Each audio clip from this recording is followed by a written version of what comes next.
Assalamualaikum warahmatullahi.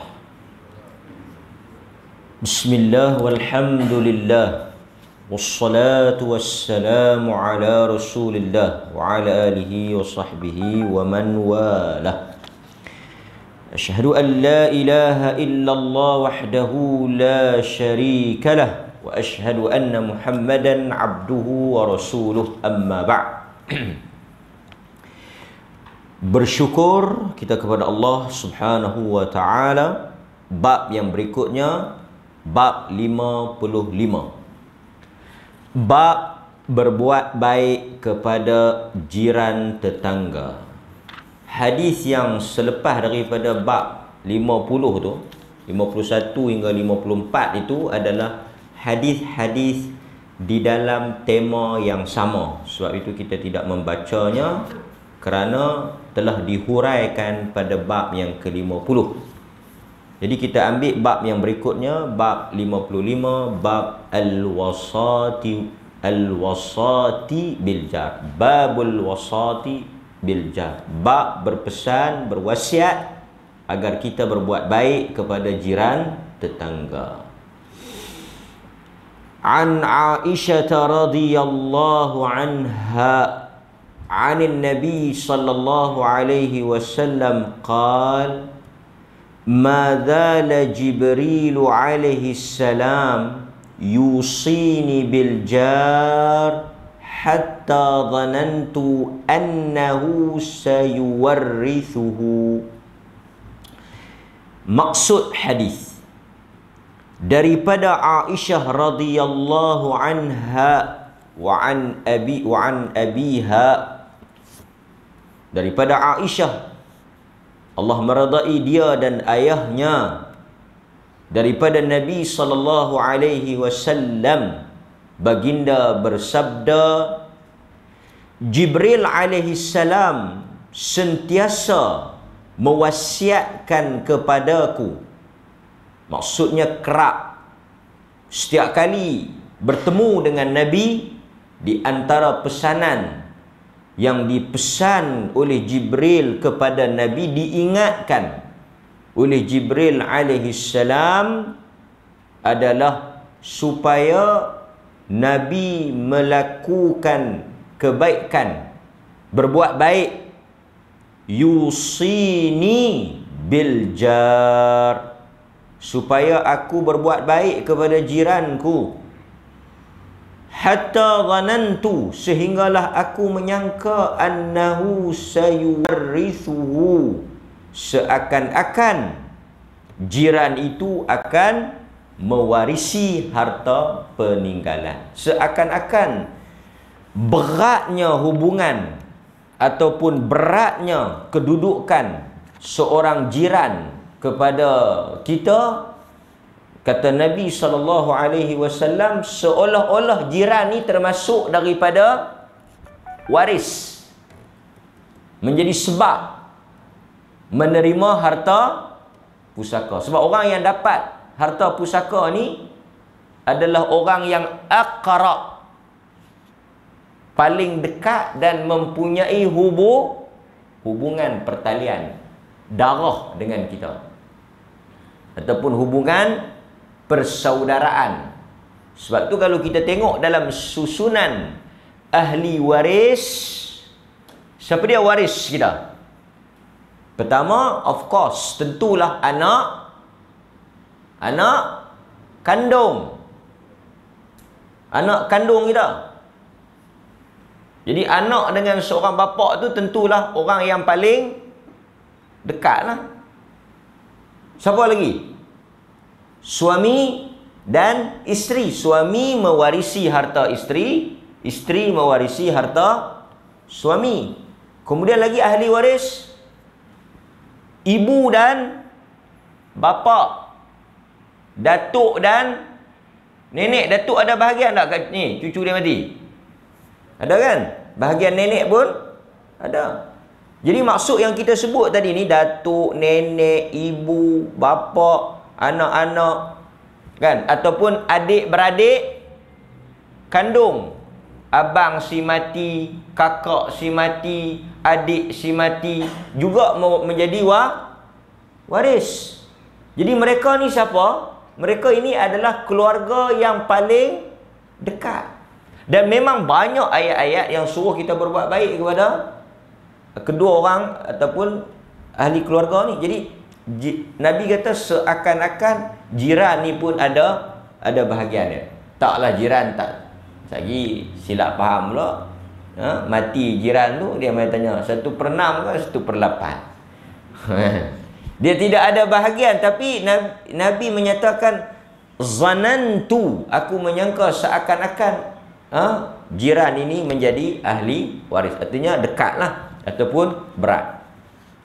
Okey, kita tengok sedikit tajuk berkaitan dengan jiran ni. Dalam hadis yang diriwayatkan daripada Sa'ad bin Abi Waqqas, daripada bapaknya, daripada datuknya, daripada Ismail bin Muhammad bin Sa'ad bin Abi Waqqas, daripada bapaknya, daripada datuknya, Rasulullah sallallahu alaihi wasallam bersabda, Nabi sebut isu jiran ni, tambahan kepada hadis yang kita baca tadi ni, apa dia? Antaranya Nabi menyatakan di antara punca seseorang itu bahagia di dunia ada 4 sebab ataupun 4 punca.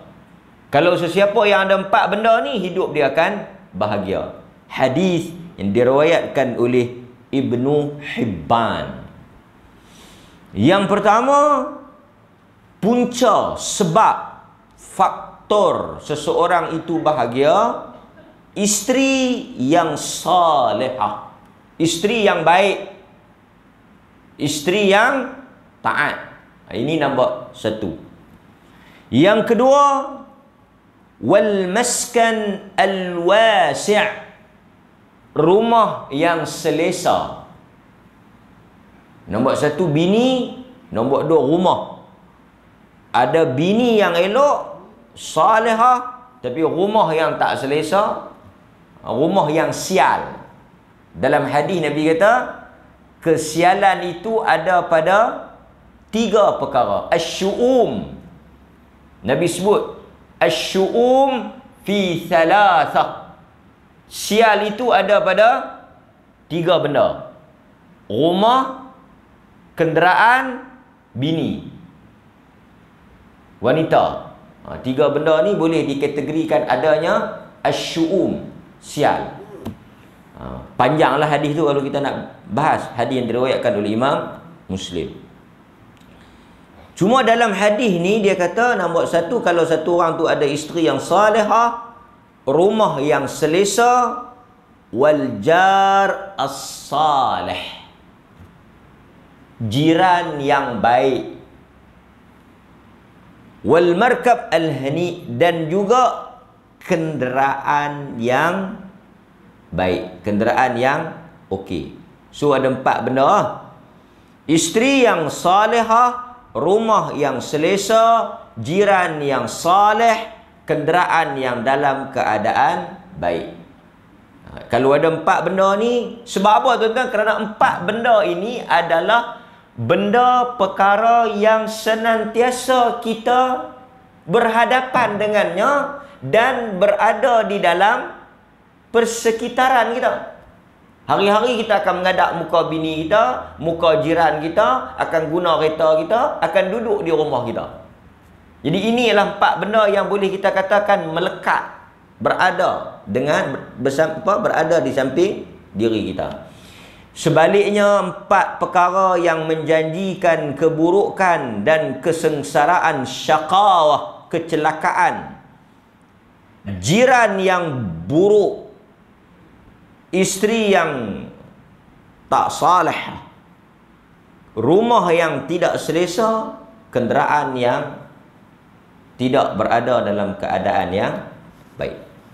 Itu 4 perkara yang menentukan kebahagiaan seseorang. Kemudian tuan-tuan, kalau kita tengok juga di dalam hadis ataupun di dalam Al-Quran ada menyebut tentang Jiran ni. Kita kena kenali sebab tajuk kita jiran ni, jadi kita kenali dulu siapakah jiran. Di dalam Al-Quran surah An-Nisa ayat 36. Di dalam Al-Quran surah An-Nisa ayat 36. Nabi SAW, Al-Quran menyatakan, An-Nisa ayat 36, Al-Quran menyatakan, sembahlah Allah dan janganlah kamu mensyirikkannya.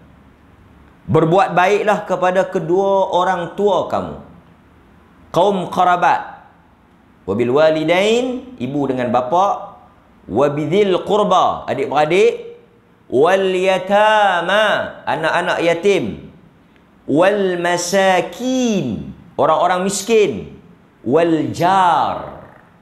Quran sebut perkataan tu, wal jar, jiran. Jadi siapa dia yang kita wajib berbuat baik ni? Ibu bapa, ahli keluarga, anak yatim, orang miskin, jiran tetangga. Jiran tetangga ni pula diperincikan lagi dalam surah An-Nisa ayat 36 tu. Jiran tetangga yang ada hubungan dekat atau jauh ataupun sahabat. Okey. Sekarang kita tengok apa maksud jiran. Yang lain tu kita tak payah syarah, bukan kena dengan tajuk kita. Yang pertama, Allah menyebut tentang jiran yang mempunyai hubungan dzil qurba. Dia jiran kita, dalam masa yang sama dia juga adik beradik. Ini jiran kategori A. Jiran ni dia ada martabat dia, ada maqam dia, ada level dia. Nombor satu, jiran yang mempunyai hubungan kekeluargaan. Okey? Ada juga pandangan yang menyatakan bahawa jiran yang dekat ini ialah jiran yang seagama dengan kita. Nombor satu, jiran yang mempunyai hubungan kekeluargaan, dia jiran kita, dia juga adik-beradik kita. Ataupun jiran yang dekat ini jiran yang agamanya sama. Dalam taman kita tu, dalam kampung kita tu, dia jiran kita, dia juga agama Muslim, Islam macam kita. Jadi dia antara orang yang dikategorikan sebagai jiran yang dekat. Yang kemudian disebut jiran yang jauh. Jiran yang jauh. Jadi jiran yang dekat siapa dia? Jiran yang dekat ada dua makna. Jiran yang ada hubungan keluarga, jiran yang agama sama dengan kita. Jadi jiran yang jauh lawanlah jiran yang tidak ada hubungan kekeluargaan dengan kita. Semata-mata jiran, bukan adik-beradik. Ini dia panggil jiran yang jauh. Okey? Ada juga di kalangan ulama tafsir, di kalangan ahli tafsir menyatakan bahawa jiran yang jauh itu ialah jiran yang beragama bukan Islam. Jadi kalau orang tanya siapa jiran yang dekat, dia merujuk kepada ahli keluarga dan Islam, agama yang sama. Jiran yang jauh, jiran yang bukan adik-beradik kita, dan jiran yang tidak sama agama dengan kita. Tuan-tuan boleh tengok di dalam tafsir ada menyebut tentang makna jiran ni. Kemudian tuan-tuan, kata Al-Imam Ibnu Hajar, jiran ialah mereka yang berada dekat, mereka yang berada dekat dan hampir dengan kita. Nanti kita akan tengok. Okey. Di kalangan ulama, mereka nak kategorikan, dikatakan jiran yang dekat tu atau jiran kita tu siapa dia? Luih mana yang dikatakan jiran kita tu? Ada banyak pendapat lah. Satu, jiran itu dikategorikan sebagai jiran menurut sebahagian pendapat apabila mereka mendengar azan. Maksudnya kalau bang kawasan tu sampai mana dengar, maka siapa yang dengar azan tu termasuk dengan kita, maka dikira sebagai satu kejiranan. Maksudnya orang yang tak dengar dah azan, kita duduk tempat tu, kita dengar azan tu, lorong depan dengar, lorong depan tu dengar lagi, kampung rumah depan tu dengar lagi, keluar sampai kita tanya, hang kalau masjid bang hang dengar tak? Tak dengar. Maka dia terkeluar daripada sempadan jiran. Pasal kalau tuan-tuan tengok, kita nak kategori jiran ni jenuh. Kalau satu kampung tu ada berapa ratus rumah, adakah semua kampung tu dikira jiran? Ataupun satu taman yang mungkin ada berfasa-fasa tu, ada keseluruhan taman yang ada ribuan. Kalau diperlih ni mungkin tak masalah sangat. Kalau pergi ke bandar-bandar besar yang satu taman ada puluhan ribu pintu, bandar-bandar besar, bukan ribu pintu, sampai satu taman ada satu bandar untuk taman tu saja. Maksudnya penduduk taman tu, tuan-tuan kalau mungkin nak pergi, tuan-tuan boleh pergi tengok macam taman-taman yang ada banyak lorong pintu rumah tu, jauh mana yang dikirakan sebagai jiran, walaupun nama taman tu sama. Ada juga yang berdasarkan kepada hadis Nabi. Kita akan jumpa nanti ada dalam kita punya bab ni, 40 depan, 40 pintu belakang. Kira 1, 2, 3, 4 sampai 40, yang tu jiran. Nabi kata 40 depan, 40 belakang, 40 kiri, 40 kanan. Jadi pendefinisian siapakah yang dikatakan jiran kita itu ada beberapa pendapat, kan? Walau bagaimanapun dia kira semualah. Tak kira lah Muslim ke, kafir ke, beriman ke, fasik ke, dia kira jiran lah. Hatta kan dalam hadis Nabi SAW sendiri pernah berjiran dengan Yahudi. Okey. Kemudian tuan-tuan, sedikit lagi kita tambah. Berdasarkan kepada takrif tadi, maka jiran ni mempunyai beberapa hak dengan kita. Tuan-tuan kena tengok. Jiran yang paling banyak hak dengan kita, jiran yang pertama, dia keluarga kita, dia Muslim macam kita, dan dia jiran kita. Contoh, sebelah rumah tuan-tuan tu siapa dia? Nama dia Ahmad. Siapa dia Ahmad? Ahmad ni sepupu saya. Dalam masa yang sama, Ahmad ni pun orang Islam. Jadi Ahmad ni ada 3 benda dia berkait dengan kita. Ahmad adalah saudara kita. Dalam masa yang sama, Ahmad adalah agama Islam dengan kita, dan dia adalah jiran kita. Jadi 3 hak dia dengan kita. Hak sesama Muslim, hak sesama keluarga, hak sesama jiran.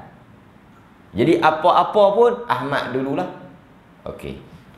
Yang kedua, jiran yang Muslim, hak sesama Islam, dan dia jiran, tetapi dia tak ada nombor 1 yang paling penting sekali itu, dia bukan keluarga kita. Jadi dia dapat 2 kelebihan saja. Dan yang paling last sekali, dia adalah jiran kita, tapi dia tak Islam dan bukan adik-beradik. Tapi ada juga jiran yang dia tu keluarga tapi tak Islam. Contoh macam kita dulu agama Buddha, kan? Lepas tu kita masuk Islam, adik-beradik kita tak masuk Islam. Jadi dia dengan kita mungkin jiran, keluarga, tapi tak sama agama. Boleh jadi. Pasal kadang-kadang yang masuk Islam ni seorang yang lain tak masuk. Tapi tetap adik-beradik. Okey. Kemudian tuan-tuan hadirin mukminin, kita tengok pula hadis yang berikutnya. Yang ni hadis yang selalu kita bacalah. Daripada an Abi Shuraih Al-Khudai عن النبي صلى الله عليه وسلم قال من كان يؤمن بالله واليوم الآخر فليحسن إلى جاره ومن كان يؤمن بالله واليوم الآخر فليكرم ضيفه wa man kana yu'min billahi wal yawmil akhir falyakul khaira aw liyasmut, atau kama qala hadis Bukhari. Daripada Syuraih Ibnu Syuraih Al-Khudai, daripada Nabi SAW baginda bersabda, sesiapa yang mengaku beriman kepada Allah dan hari akhirat, hendaklah dia berbuat baik kepada jirannya. Itu kita ambil setakat itu je, kaitan dengan tajuk kita. Sesiapa yang mengaku sebagai orang beriman, kayu ukur kepada iman dia itu, tanda kepada iman dia itu, bukti kepada iman dia itu, terjemahan kepada iman dia itu, kita boleh tengok sejauh mana kekuatan iman dia itu. Kita boleh perhati sejauh mana sikap, muamalah, hubungan dia dengan jiran dia. Jadi tuan-tuan, macam mana nak tengok iman seseorang? Tengok pada perlakuan dia kepada jiran dia. Kemudian kita tengok pula hadis yang ke-103, bab yang ke-56, daripada Abu Dhabiyah Al-Kala'i. Dia kata, sami'tu Al-Miqdad bin Aswad Al-Aswad yaqul, hadis ni daripada Miqdad bin Aswad, sa'ala Rasulullah sallallahu alaihi wasallam ashabah 'anil zina qalu haram. Kata dia, Rasulullah sallallahu alaihi wasallam bertanya kepada para sahabatnya tentang zina. Lalu baginda berkata haram. Lalu mereka menjawab, qalu, mereka menjawab haram. Kemudian tuan-tuan, mereka menyatakan lagi, haramahullahu wa rasuluh, telah diharamkan perbuatan zina oleh Allah dan Rasulnya. Faqal la an yazni ar-rajulu bi 'ashratin niswatin aysar alaihi min an yazni bi imra'atin jarih. Nampak? Kita ambil takat tu. Berzina dengan 10 orang wanita lebih ringan daripada berzina dengan isteri jiran. Berat ni. Berzina dengan seorang lelaki tu, dia berzina dengan 10 orang wanita yang bukan jiran dia, yang tak ada kaitan dengan rumah tangga dia. Aisar maksud apa? Lebih ringan. Lebih ringan dosanya. Dosa tu berat. Tapi kalau nak buat perbandingan antara berzina dengan satu orang wanita yang tak ada kaitan dengan kita, pergi berzina dengan isteri imra'atin jar, isteri jiran tu, lebih berat dan lebih buruk. Apa dia? Berzina dengan isteri jiran. Nampak? Lepas tu dia bertanya pula tentang mencuri. Nabi tanya pula tentang mencuri. Dia kata mencuri itu haram. Nabi kata apa? Mencuri harta 10 orang yang bukan jiran lebih ringan dosanya daripada mencuri daripada sebuah rumah yang jiran. Tapi tuan-tuan jangan faham. Lagi pihak abang kat Kawak tu, kalau hang nak curi, hang jangan curi rumah jiran, hang pergi curi kampung lain, tak apa. Bukan tak apa ni. Artinya dari sudut perbandingan yang mana lebih buruk, lebih teruk. Nabi nak buat perbandingan ni lebih teruk, nak bagi tahu bahawa jiran itu, kalau kamu buat sesuatu kepada dia, dosanya tak sama macam perlakuan yang kita buat pada orang lain. Itu poin dia. Curi itu tetap haram, tetap salah, tetap buruk, tetap berdosa. Cuma kalau nak dibandingkan perbuatan kita pada orang lain dengan perbuatan kita pada jiran tu, di sisi pandang Tuhan, yang teruknya adalah sikap pada jiran. Kerana apa kata para ulama? Kerana jiran ni adalah orang yang paling dekat dan orang yang senantiasa menghulurkan bantuan dan sumbangan. Orang yang paling awal datang ketika berlakunya kesusahan. Orang yang paling dekat untuk diminta bantuan.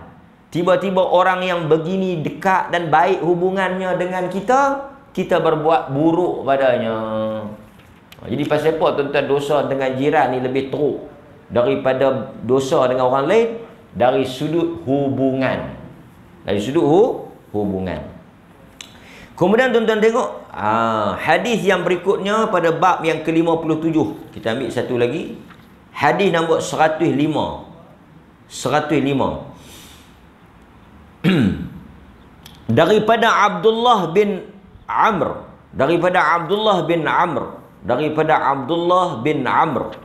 kata dia, annahu dhubihat lahu syatun faja'ala yaqulu li ghulamihi ahdaita li jarina al-yahudi sami'tu Rasulullah sallallahu alaihi wasallam yaqul ma dhala Jibril yusini bil jar hatta dhanantu annahu sayuwarrithuhu. Daripada Abdullah bin Amr, sesungguhnya telah disembelihkan seekor kambing untuk Abdullah bin Amr, sahabat Nabi. Kemudian beliau bertanya kepada hambanya yang sembelih tu, adakah engkau telah menghadiahkannya kepada jiran kita seorang Yahudi? Adakah engkau telah memberikan sedikit kambing ini kepada jiran kita Yahudi tu? Kerana aku mendengar Nabi berkata, Jibril sentiasa mewasiatkan kepadaku agar berbuat baik kepada jiran, sehingga aku menyangka jiran itu mewarisi harta pusaka. Nampak?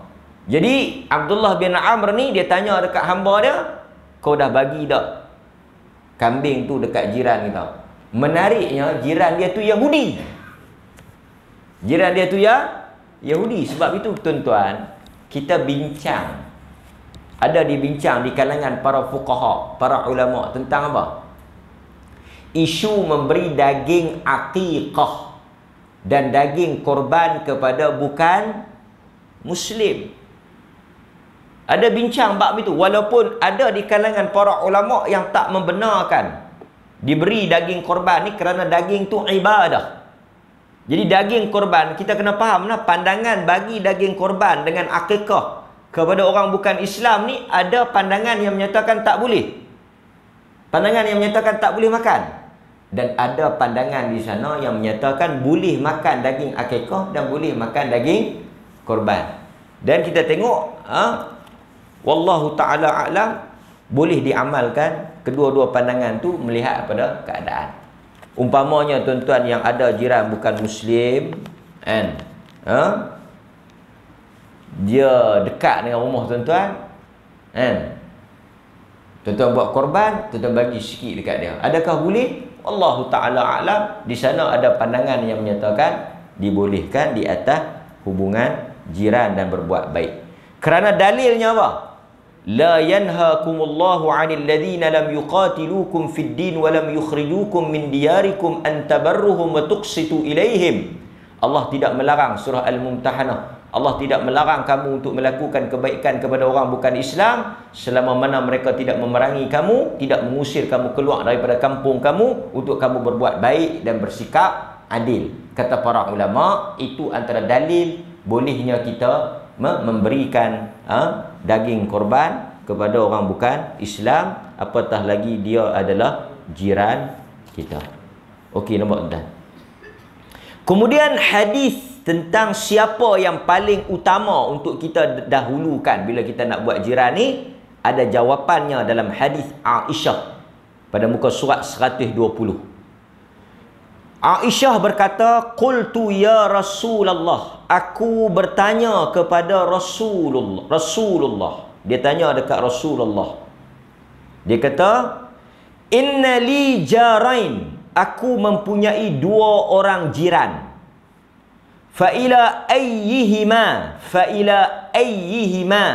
uhdi, kepada siapakah yang paling utama, afdal untuk aku beri hadiah?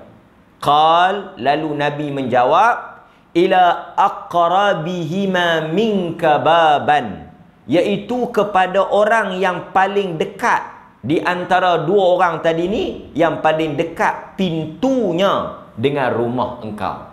Jadi maksudnya kalau tuan-tuan ada barang tu sikit, tuan-tuan nak bagi dekat siapa? Bagi dekat orang yang paling dekat rumah dia dengan kita. Itu apa yang diajar oleh Nabi kepada Aisyah.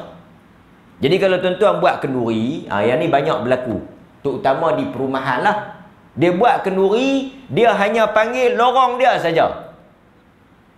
Dia panggil lorong dia saja. Boleh tak boleh? Boleh lah. Jadi lorong lain tu jangan duk berasa apa lah. Pasal dia menggunakan hadis ni. Dia panggil yang sebelah. Jangan pula pi jadi tak ketahuan punca. Dia pi panggil orang luar yang jiran sebelah dia tak panggil. Lepas tu dia pi parking pula depan rumah jiran tu. Lepas tu jiran tu tanya, ada apa ni? Tak tahu lah. Tak kenal lah.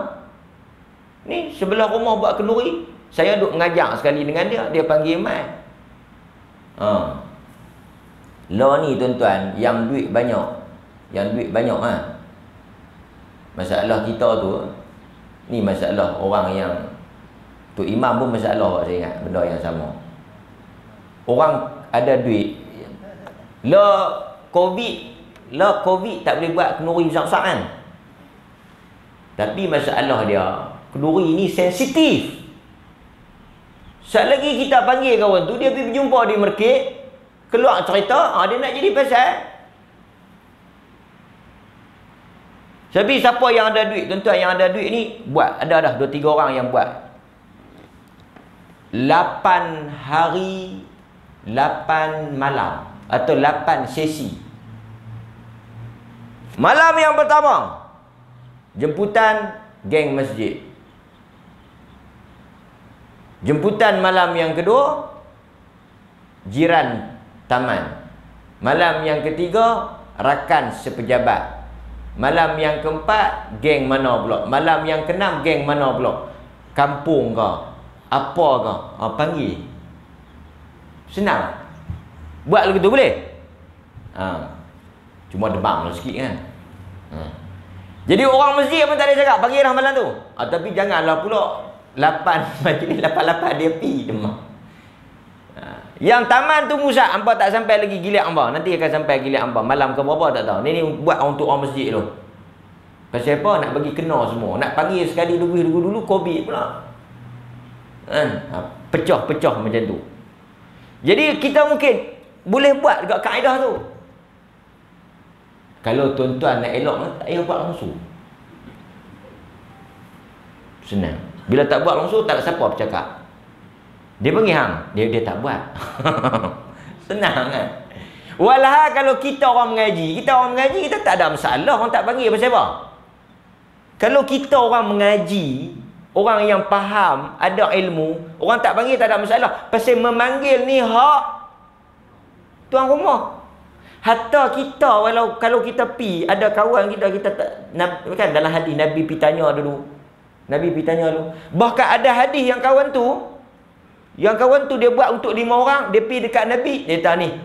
Satu Nabi 1 2 3 4 5. Yang lain tak. Terus terang-terang. Yang lain tak.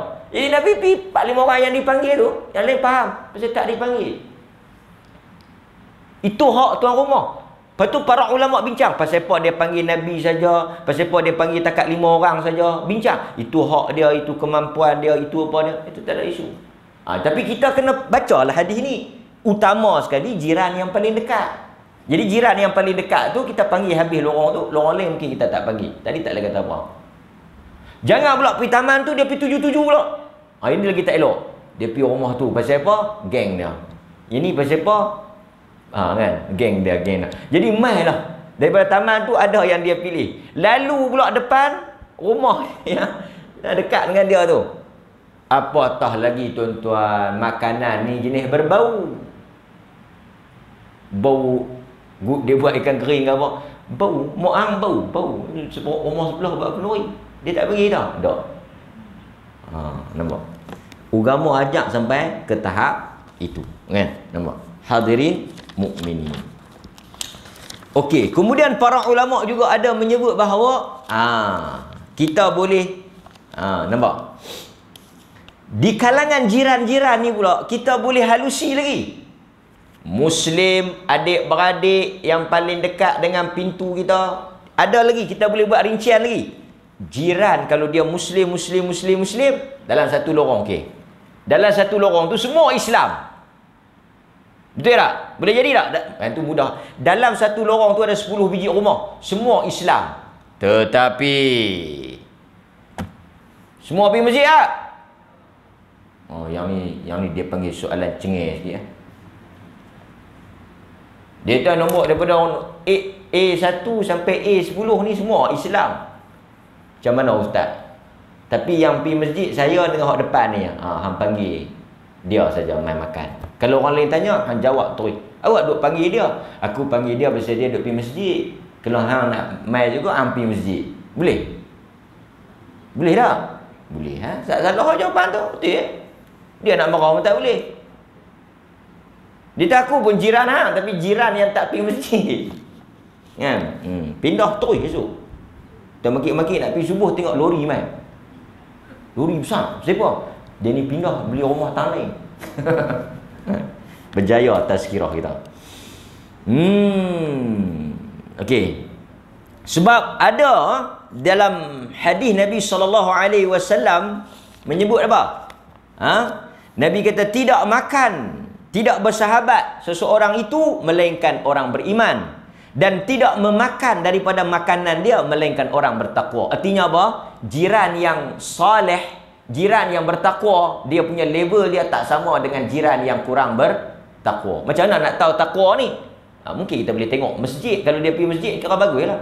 Jiran yang pergi masjid tu kita dahulukan lah. Pasal dia Muslim, mukmin, muttaqin, ahli masjid. Dan Nabi kata siapa yang pergi masjid ni orang beriman, berbanding dengan jiran yang tak pergi masjid, kan? Nampak? Jiran ni duk idah ajak kayuh gerek, duk idah ajak kabat bukit, duk idah ajak pergi makan ya. Kan? Jiran yang seorang lagi ajak pergi majlis ilmu, dahulukan dia. Kemudian dalam Al-Quran juga ada menyebut afaman kana mu'minan kaman kana fasiqa la yastawun. Orang Islam ni dia ada mukmin, dia ada fasik. Sama ada orang Islam yang mukmin dengan orang Islam yang fasik. Sebahagian ulama tak benarkan kita duduk semeja dengan orang fasik walaupun dia Muslim. Kerana tuan-tuan, bila kita orang beriman, orang saleh pergi duduk satu meja dengan orang fasik, orang tak beriman, dia jadi satu lesen untuk dia kata tak ada apa, dia okey ya, dia tak kata apa. Kan? Nampak? Itu Quran tanya tu, sama tak orang beriman dengan orang fasik? La yastawun, tak sama. Tak sama. Kan? Okey. Demikianlah tuan-tuan beberapa hal yang boleh kita sebut di dalam tajuk hadis jiran ni, dan insya-Allah taala kita akan sambung berikutnya dalam hadis-hadis yang kehadapan insya-Allah taala. Jadi mudah-mudahan tuan-tuan, di samping kita mengimarahkan masjid, kita juga hendaklah menjadi duta kepada masjid. Wassallallahu ala nabiyyina Muhammad wa ala alihi wa sahbihi wasallam. Walhamdulillahi rabbil alamin. Assalamualaikum warahmatullahi wabarakatuh. Dan saya telah dimaklumkan pagi ni tuan-tuan balik makan bersama jiran.